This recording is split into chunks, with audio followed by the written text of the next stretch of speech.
Vellore Institute of Technology, 450 MOU with industry leaders, 1.25 lakhs alumni working in 89 countries, over 200 clubs, semester abroad program and many more. இனிமே கண்ணை மூடிட்டு கடலை எண்ணெய் வாங்கலாம். ஏன்னா மந்த்ரா கடலை எண்ணெய் இதயத்தின் தயாரிப்பு. உலகெங்கிலும் உள்ள தினமலர் நேயர்களுக்கு வணக்கம். மாநிலம் வாரியாக யாருக்கு பெரிய ஆதரவு இருக்கிறது அப்படின்ற ஒரு பார்வை முன்னெடுத்துட்டு வரோம். இந்த நாடாளுமன்ற தேர்தலில் ஒரு மிக முக்கியமான மாநிலத்தை பற்றி இந்த பகுதியில் நம்ம பார்க்க இருக்கிறோம்.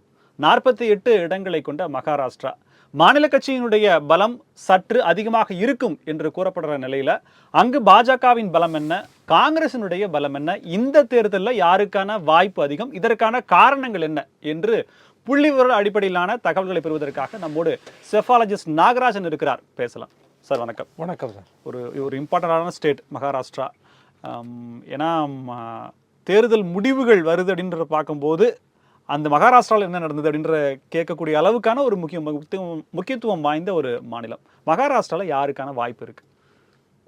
நீங்கள் சொன்ன மாதிரி இந்தியாவில் வந்து யூபிக்கு அடுத்தபடியாக அதிகமான எண்ணிக்கை கொண்ட தொகுதிகள் இருக்கிறது மகாராஷ்டிரா. 48 சீட். யூபியில் 80, அதுக்கு அடுத்தது அதிகமாக இருக்கிறது 48 இங்கே தான். இதை விட்டால் பீகாரில் 40 தான், பெங்காலில் 42, ஆந்திரா அன்டிவைடட் ஆந்திரா 42 இருந்தது, தமிழ்நாடு 40, பாண்டிச்சேரி சேர்த்தோன்னா 40ன்னு வச்சோம். அதனால் இந்த 40ங்கிற ஃபிகரில் இருக்கிற ஒரு 2-3 ஸ்டேட் வருது. பட் அது 48 அப்படிங்கிறது 48ங்கிறது.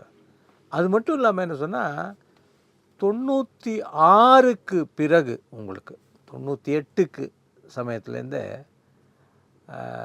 மகாராஷ்டிரா பாலிட்டிக்ஸ் வந்து 4 முனை ஆகிடுது.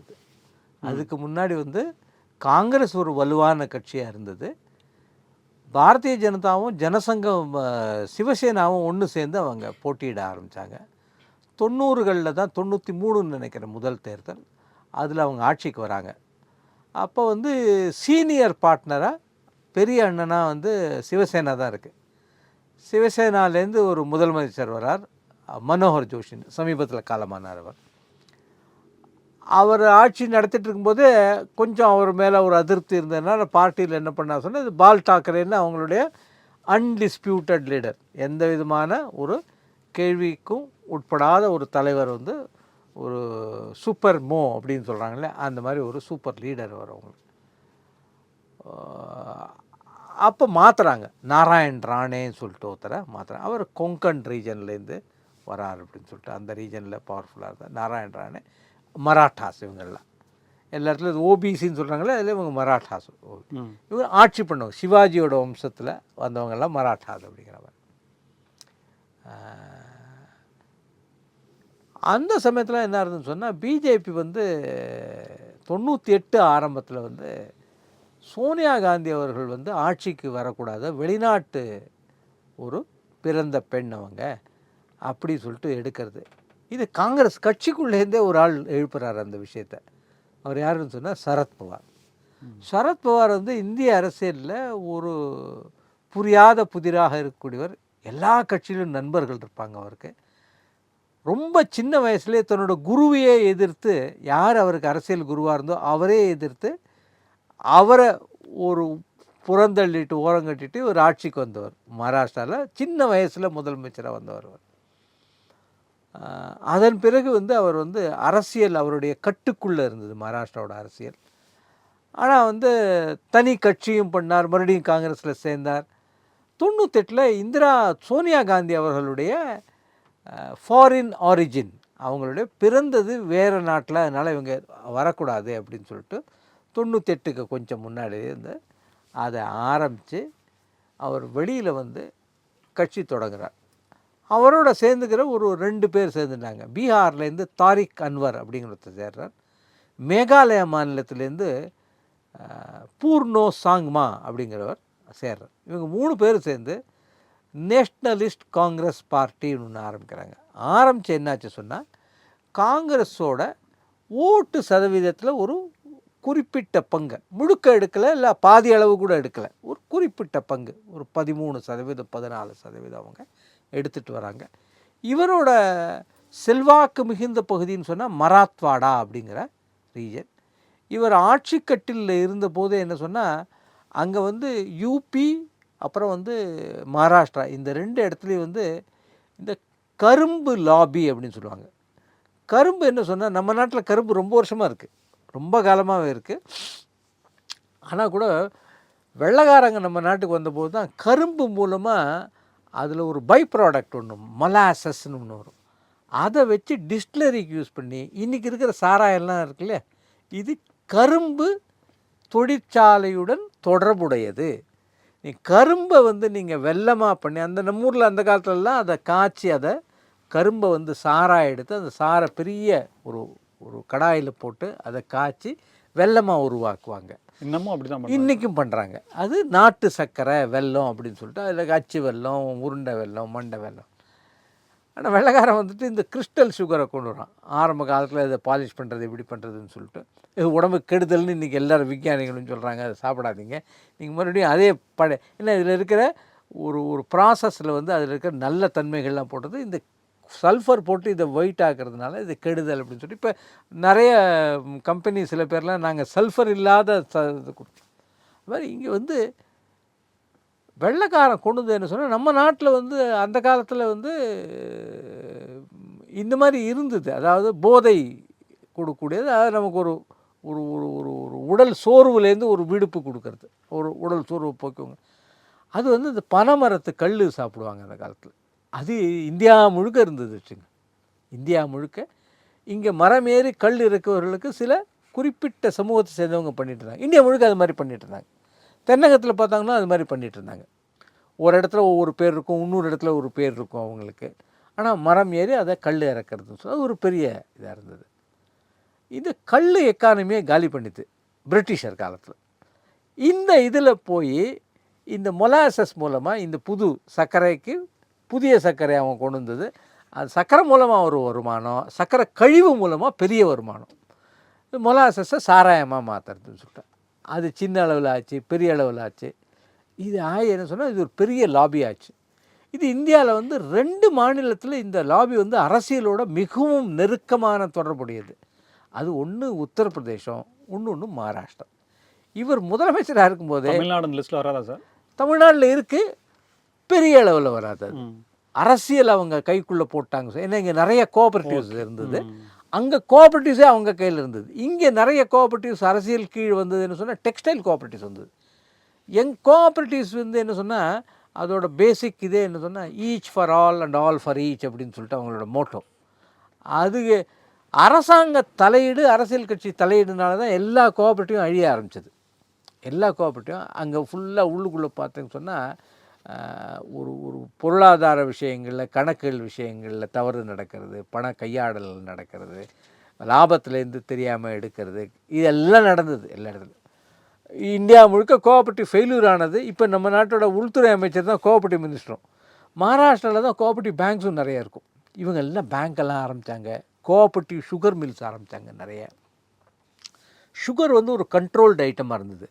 77 மொராஜி தேசாய் வரும்போது தான் அதை கண்ட்ரோல் பண்ணுறார் சுகர் ப்ரைஸஸ். அதர்வைஸ் சுகர் வந்து ஒரு கண்ட்ரோல்டு. நம்ம டீசல் பெட்ரோல்லாம் கூட ஒரு ஆர்டிஃபிஷியலாக தான் ப்ரைஸை ஃபிக்ஸ் பண்ணுவாங்க முன்னாடி. அரசாங்கம் வந்து அதுக்கு ஒரு ஒரு ஒரு ஒரு என்ன சொல்கிறது, உங்களுக்கு ஒரு சப்சிடி கொடுப்பாங்க.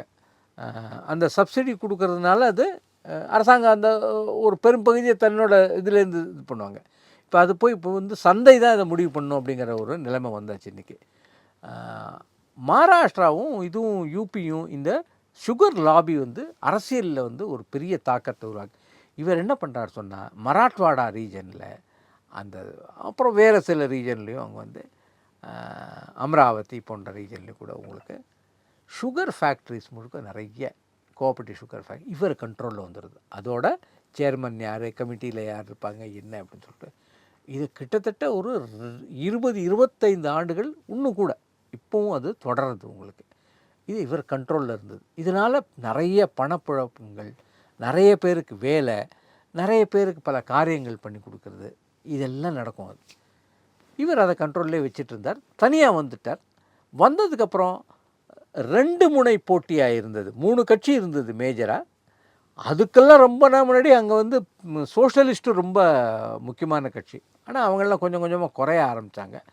இந்த 2 கட்சி சிவசேனாவும் பிஜேபியும் ஒரு அணியில் வந்தது. இவரும் 3வது அணியாக ஒரு அணி உருவாக்குறார் என்சிபின்னு சொல்லிட்டு. ஆனால் வந்து 2004க்கு பிறகு உங்களுக்கு இந்த அம்மையார் வந்து ஆட்சிக்கு வர்றதுக்கான ஒரு வாய்ப்பு வருது. 2004 ஜெயிச்சதுக்கப்புறம் இவர் கட்சி ஆரம்பித்ததே சோனியா அம்மையார் வரக்கூடாது ஆட்சிக்கு அப்படின்னு சொல்லித்தான். அதுலேருந்து காங்கிரஸ்லேருந்து 2004 வந்தோடனே இவரும் அந்த காங்கிரஸ் கூட்டணியில் போய் சேர்ந்துட்டு மந்திரியும் ஆகிடுறாரு. அப்போ உங்களுக்கு உணவு மந்திரியாக அவர் ஆறாரப்போ ஆகி தொடர்ந்து அவங்களோட பயணிக்கிறார் அவர். ஆனால் தன்னோட கட்சியை ஆனால் வந்து இந்த மகாராஷ்டிரா பாலிட்டிக்ஸில் இது 4 முனை ஆகிடுறது.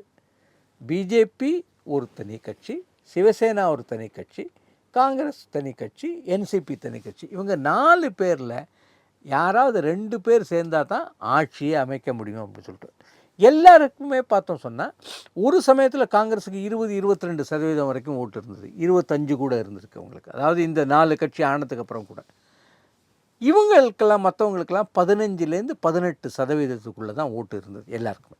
சிவசேனாக்கும் சரி, ஒருத்தருக்கு 18 இருக்கலாம், ஒருத்தருக்கு 16 இருக்கலாம், ஒருத்தருக்கு 15 இருக்கலாம். ஒருத்தர் அதிகமாக கண்டெஸ்ட் பண்ணுறதுனால அந்த நம்பர் கூட ஜாஸ்தி ஆகணும் உங்களுக்கு. இந்த மாதிரி தொடர்ந்து இது நடந்துட்டு வந்தது.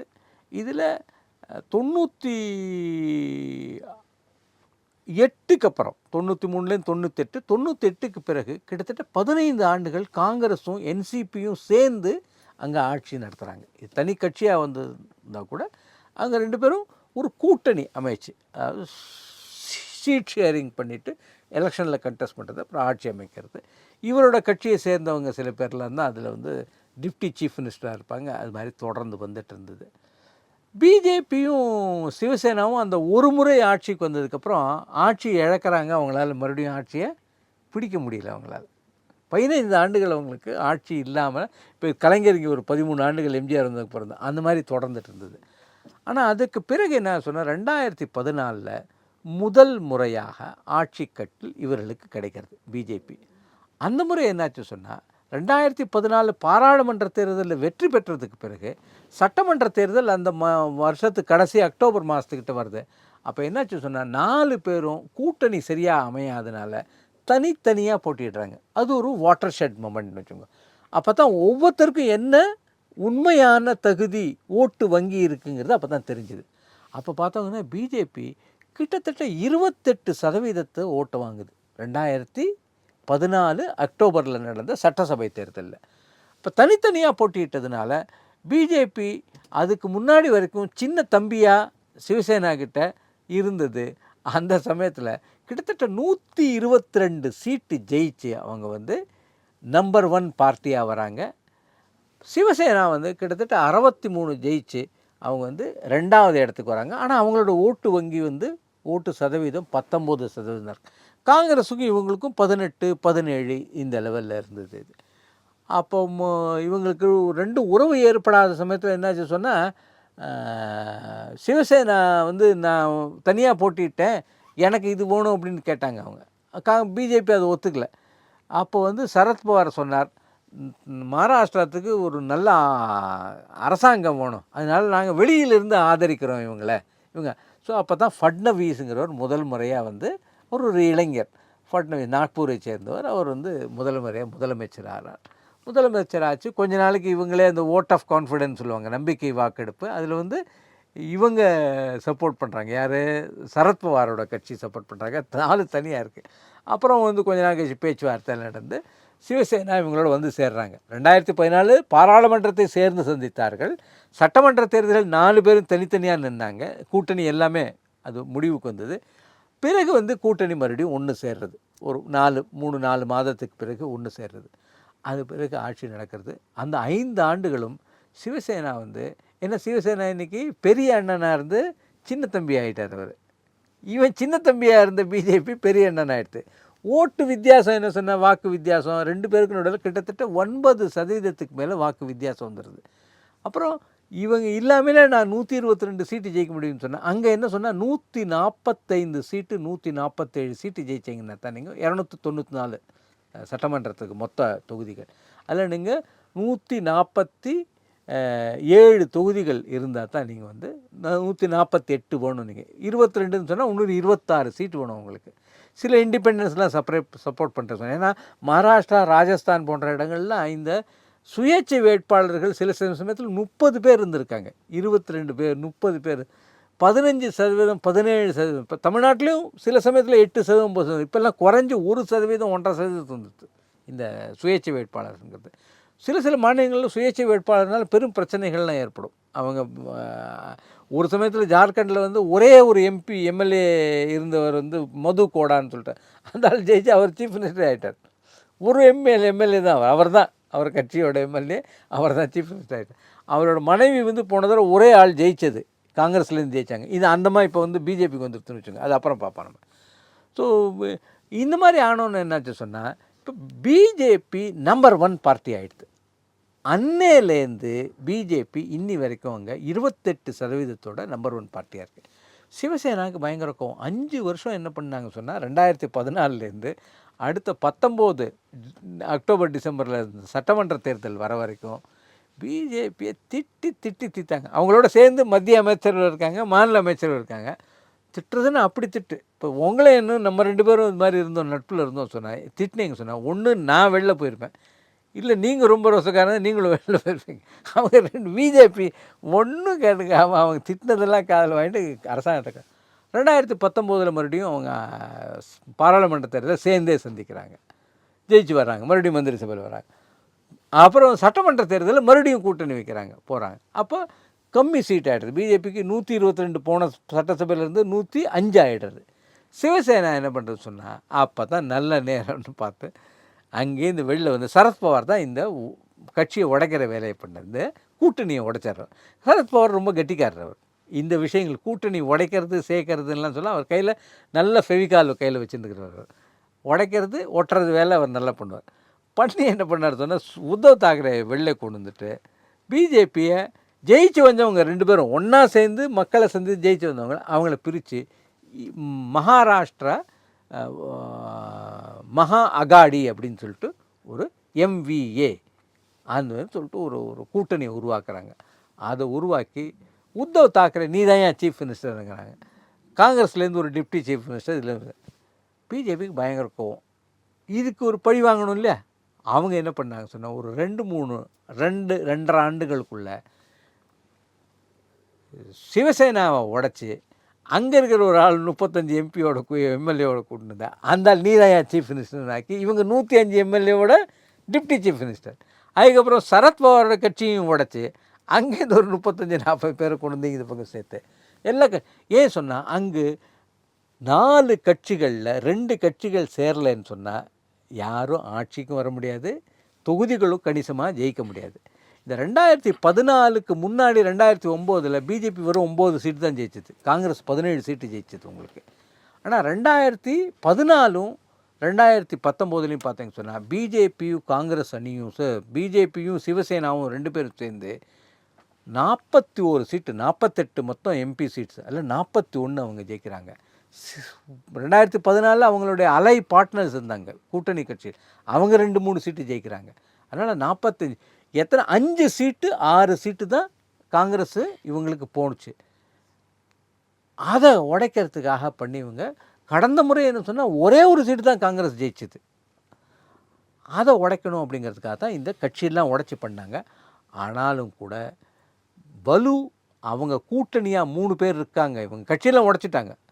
பயம் இருந்து தான் பிஜேபி மறுபடியும் அந்த கட்சியிலேருந்து பல பேரை அங்கே சேர்க்க ஆரம்பிச்சிருக்காங்க. ஏன்னா இன்றைக்கும் வந்து மகாராஷ்டிராவில் ஜெயிக்கிறதுங்கிறது ஒரு இந்தியா அலையன்ஸு, இந்த காங்கிரஸ் தலைமையிலான இந்தியா அலையன்ஸுக்கு ஒரு பெரிய அளவுக்கு ஒரு ஒரு ஒரு நல் வாய்ப்பை கொடுக்கக்கூடிய மாநிலமாக மகாராஷ்டிரா கருதப்படுகிறது. ஏன் சொன்னால் அப்படி சுலபமாக வந்து ஜெயிக்க முடியும். இப்போ குஜராத்லாம் பார்த்தோம், குஜராத்தில் பிஜேபி 1 வே, ராஜஸ்தான் 1 வே, டெல்லி 1 வே, இது மாதிரி அந்த மாதிரி இங்கே கிடையாது அப்படிங்கிறது தான் நிலைமை. ஏன் சொன்னால் ஓட்டுகள். அது மட்டும் இல்லாமல் 6% இந்தியாவில் வந்து புத்த மதத்தை சார்ந்தவர். ஏன்னா அம்பேத்கர் வந்து புத்த மதத்தை தழுவுறார். அவர் நான் வந்து பிறக்கும்போது ஹிந்துவாக பிறந்தேன், ஆனால் வந்து இறக்கும்போது நான் வந்து வேறு மதத்தில் தான் தெரியுன்னு சொல்லிட்டு அவர் வேறு மதங்களில் வெளிநாட்டிலேருந்து வந்த மதங்களில் போக மாட்டேன்னு சொல்லிட்டு நம்ம நாட்டுக்குள்ளேயே உருவான புத்த மதத்தில் சேர்றார். நாக்பூரில் தான் போய் சேர்றார் அவர். நாக்பூரில் ஒரு பெரிய காங்கிரகேஷன் ஒரு மாநாடு நடத்தி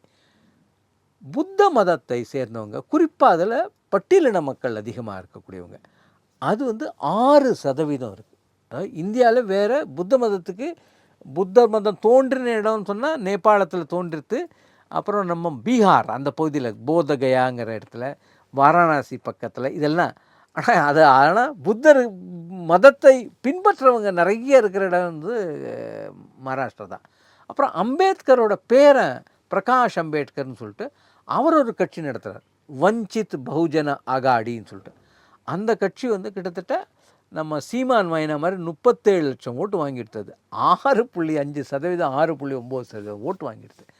அது வந்து 2019 தேர்தல் போது பிஜேபி 8 தொகுதிகளில் வெற்றி பெறத்துக்கு அவங்க ஓட்டை வெட்டினதுனால தான், அந்த காரணத்தினால தான். அதே போல் பிஜேபி ஒரு முக்கியமான ஒரு ஹன்ஸ்ராஜ் அஹீர்னு சொல்லிட்டு முக்கியமாக இப்போ வந்து பிற்படுத்தப்பட்ட ஆணையத்தோட தலைவராக இருக்கார் அவர். அவர் தோத்த இடம் சந்திரபூருங்கிறது, தோத்ததுக்கு காரணம் இந்த வஞ்சித் பகுஜன் அகாடி பிரகாஷ் அம்பேத்கர் தான். 8 தொகுதிகள் பிஜேபி ஜெயிக்கிறதுக்கும் அவர் தான் காரணம், தோக்கிறதுக்கும் அவர் தாங்க. இப்போ என்னாச்சு சொன்னால், இந்தியா கூட்டணியில் அந்த வஞ்சித் பகுஜன் அகாடி உறுப்பினராக சேர்ந்துருக்கு, ஒரு கட்சியாக, தோழமை கட்சியாக சேர்ந்துருக்கு. அவங்க சில தொகுதியில் அகோலா போன்ற இடங்கள்லாம் அவங்களுக்கு ஒரு வாய்ப்பு இருக்கிற இடம். பிஜேபிக்கு ரொம்ப கொஞ்சம் எங்கெங்கே நம்ம தோற்கிறதுக்கு வாய்ப்பு இருக்குங்கிறது அந்த மாதிரி இடத்துலேருந்து ஆட்கள். உதாரணமாக முன்னாள் முதலமைச்சர் மகாராஷ்டிராவில், அவங்க அப்பா வந்து மகாராஷ்டிரா முதலமைச்சராகவும் இருந்தார், மத்தியில் உள்துறை அமைச்சராக இருந்தார் நம்ம நரசிம்மராவ் சமயத்தில். எஸ்பி சவான்னு பேர், அவரோட பையன் அசோக் சவான் சொல்லிட்டு அவர் வந்து பிஜேபியில் சேர்றார். முன்னாள் காங்கிரஸோட முன்னாள் முதல்வர் அவர் சேர்றார். சேர்ந்து அவரை ஒன்றும் ஏன்னா அவர் வலுவாக இருக்கக்கூடிய, அவருடைய காஸ்ட்டு வலுவாக இருக்கக்கூடிய நாண்டேட், ஹிங்கோலி அந்த பகுதிகளெலாம் வந்து பிஜேபி ஜெயிக்கணும்னா இந்த மாதிரி யாராவது லோக்கல் ஸ்ட்ராங்மேன் வேணும் அப்படிங்கிறது தான் அது மாதிரி பண்ணாங்க. அதனால் மகாராஷ்டிரா வந்து ரொம்ப இன்ட்ரெஸ்டிங்காக இருக்கக்கூடிய எலெக்ஷன் வந்து இந்த எலெக்ஷனில் பீகார், மகாராஷ்டிரா, வெஸ்ட் பெங்கால், இது 3 தான் ரொம்ப இன்ட்ரெஸ்டிங்காக இருக்கக்கூடிய இடம். ஷீட் ஷேரிங்னா 48ல் பிஜேபிக்கான இடம் அப்படின்றது எவ்வளோ கன்ஃபார்ம்? பிஜேபி 26 எப்பவும் கண்டெஸ்ட் பண்ணோம். பாக்கி இருக்கிறது 22ல் 2 வேறு ஆட்களுக்கு கொடுப்பாங்க, 20 கிட்ட இவங்க கண்டெஸ்ட் பண்ணுவாங்க, இல்லை 22 கண்டெஸ்ட் பண்ணுவாங்க. ஏன்னா சில சமயம் வந்து ஷேத்காரி சங்கட்டானா அப்படின்னு சொல்லிட்டு ஒரு விவசாயிகள் கட்சி இருந்தது, அப்புறம் சுவாபிமானி பக்ஷன்னு ஒன்று இருந்தது, அப்புறம் ரிப்பப்ளிக்கன் பார்ட்டி ஆஃப் இந்தியா அத்தாவாலேன்னு சொல்லிட்டு ஒருத்தர், அந்த குரூப் இருந்தால் அவங்களுக்கு ஒரு சீட்லாம் கொடுப்பாங்க. இப்போ அத்தாவாலே 2 தடவை அவர் வந்து ராம்தாஸ் அத்தாவாலேன்னு பார்லிமெண்ட்டில் ரொம்ப நகைச்சுவாக பேசுவார். அவர் ராஜ்யசபா எம்பி ஆக்கினா அவர் கட்சிக்கு வந்து சட்டசபையில் கொடுப்பாங்க, பாராளுமன்றத்தில் சீட்டு கொடுக்குறதில்ல.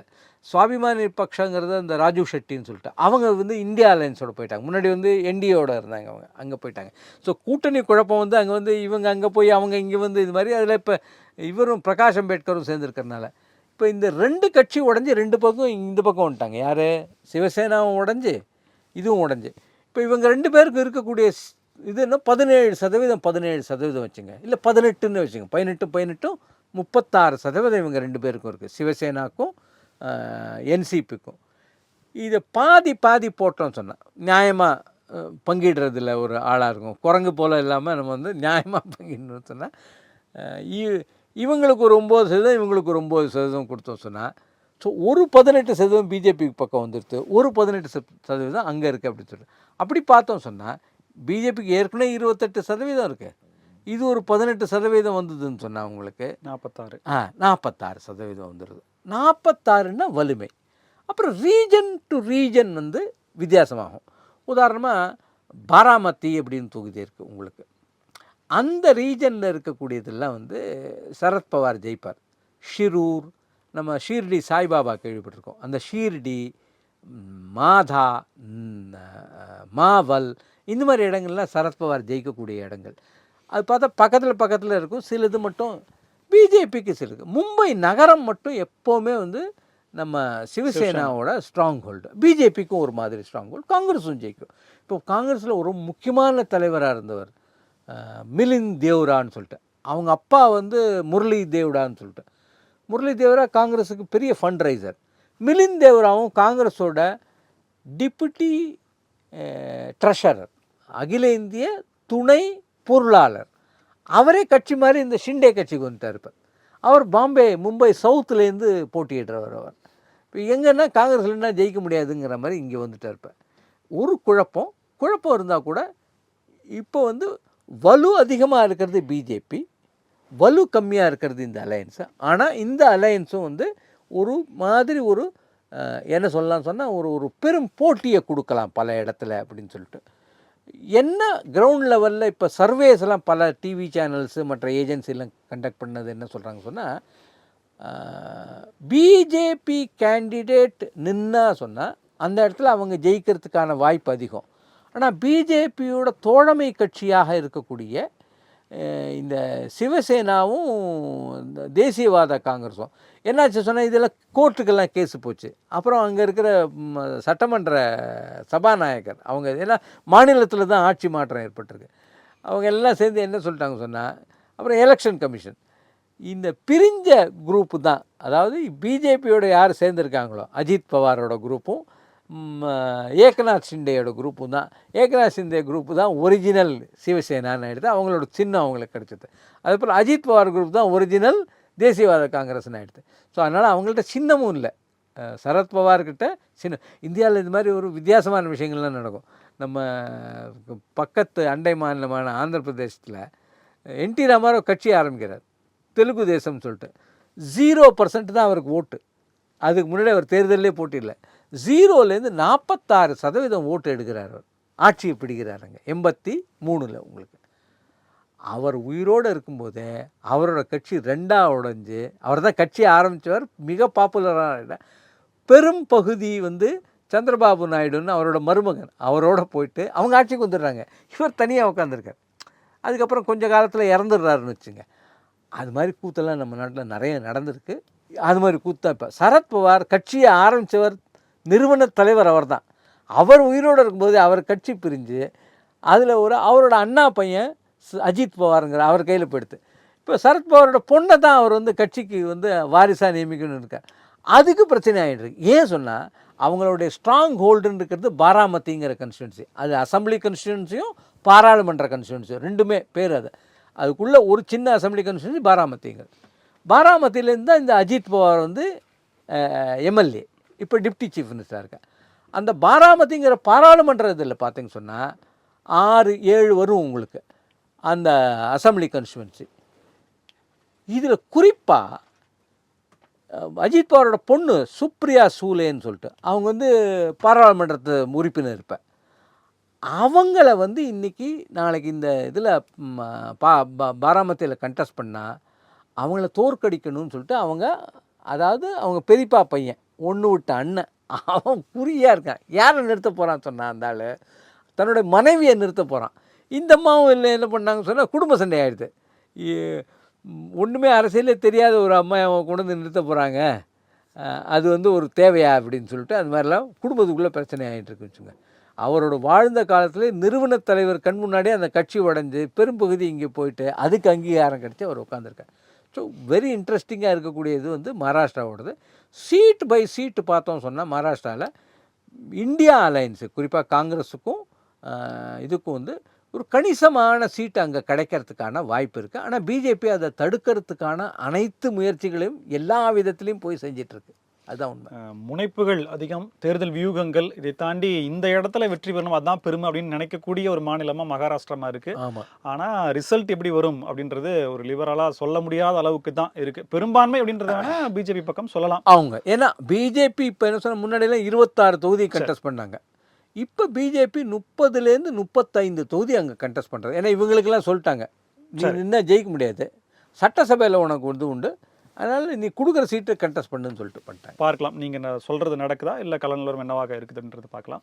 நிறைய மகாராஷ்டிரம் அப்படிங்கிறது மாநிலங்களில் தேர்தல் ரிசல்ட் வரும்போது குறிப்பிட்டு நோக்கும்படியான ஒரு மாநிலமாக இருக்குது. ஆனால் அங்கே இருக்கக்கூடிய கள நிலவரம் அப்படிங்கிறது எல்லோருக்குமே வாய்ப்புகள் அப்படிங்கிறது, ஆனால் வாய்ப்பை யார் பயன்படுத்திக்கிறாங்க அப்படின்றது தான் அங்கே கேள்வியாக இருக்குது. ரிசல்ட் வரும்போது தான் அதற்கான விஷயங்கள் தெரிஞ்சாலுமே பிஜேபிக்கு அதிகப்படியான வாய்ப்பு இருக்குது அப்படின்ற தகவல் தான் நமக்கு கிடைச்சிருக்கு. மீண்டும் அடுத்த நிகழ்ச்சி சந்திப்போம் நேயர்களே. நன்றி.